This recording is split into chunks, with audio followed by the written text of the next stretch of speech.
প্রিয় শিক্ষার্থী সকল, আশা করি তোমরা সকলে ভালো আছো, সুস্থ আছো এবং নিরাপদে আছো। বিজ্ঞান পাঠশালায় তোমাদেরকে স্বাগত। আজকে আমরা সুন্দর একটি ক্লাস উপভোগ করতে চলেছি। ক্লাসটি পরিচালনা করবে আমার প্রিয় শিষ্যদের মধ্যে একজন, সৈয়দ তাহসান হাসান প্রাপ্তি।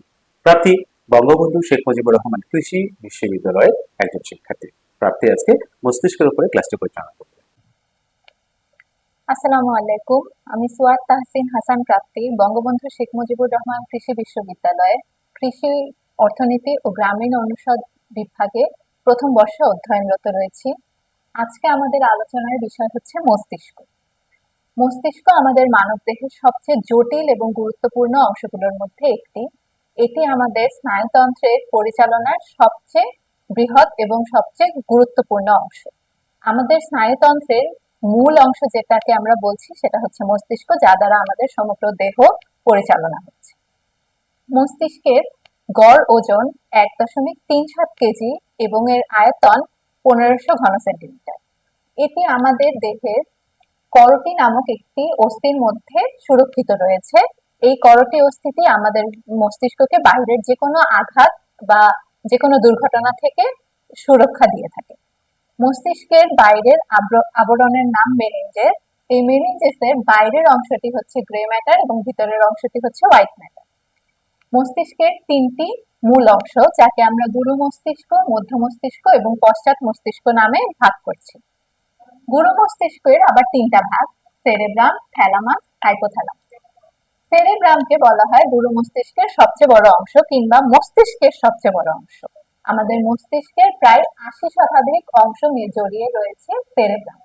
সেরেব্রাম বা গুরু মস্তিষ্কের মূল কাজ হচ্ছে আমাদের দেহের বাহির থেকে আসা বিভিন্ন উদ্দীপনা বা অনুভূতি গ্রহণ করা, সেই অনুযায়ী সাড়া প্রদান করা। আমাদের দেহের যত অঙ্গ পরিচালনা রয়েছে সব কিছুকে সাহায্য করা হচ্ছে সেরেব্রামের কাজ। সেরেব্রামকে দুই ভাগে ভাগ করা হচ্ছে: বাম সেরেব্রাল হেমিস্ফিয়ার এবং ডান সেরেব্রাল হেমিস্ফিয়ার।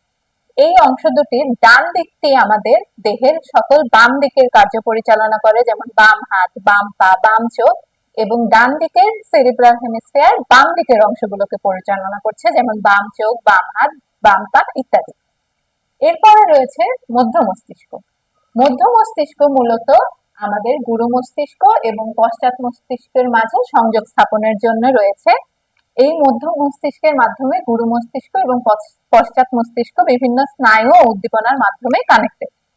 মধ্য মস্তিষ্ক আমাদের দর্শন এবং শ্রবণ ইন্দ্রিয়গুলোকে সচল রাখতে সাহায্য করছে। মধ্য মস্তিষ্কেরও তিনটি ভাগ রয়েছে: পশ্চাৎ মস্তিষ্ক। পশ্চাৎ মস্তিষ্ক সেরেবেলাম, মেডুলা অবলঙ্গটা এবং পন্স, এই তিনটি পার্ট নিয়ে তৈরি হয়েছে। পশ্চাৎ মস্তিষ্কের মধ্যে সেরেবেলাম অংশটি সবচেয়ে বড়, যাকে আমরা লিটল ব্রেন নামেও অভিহিত করে থাকি। পশ্চাৎ মস্তিষ্কের সেরেবেলাম এবং উপরের কর্টেক্স, যা আমাদের এই পুরো স্নায়ুতন্ত্রটাকে একত্র করে রাখছে। মেডুলা অবলঙ্গটা এবং পন্স, যার একসাথে সুষুম্না স্নায়ুর সাথে কানেক্টেড হয়েছে, যা মিলিয়ে আমাদের পুরো দেহের স্নায়ুতন্ত্রের সকল কার্য সম্পাদন হচ্ছে। ধন্যবাদ। অবশ্যই ক্লাসটি তোমরা মনোযোগের সাথে উপভোগ করেছো। যদি ক্লাসটি তোমাদেরকে ভালো লেগে থাকে তাহলে একটি লাইক, সাবস্ক্রাইব ও কমেন্টের মাধ্যমে বিজ্ঞান পাঠশালা চ্যানেলটিকে উৎসাহিত করো।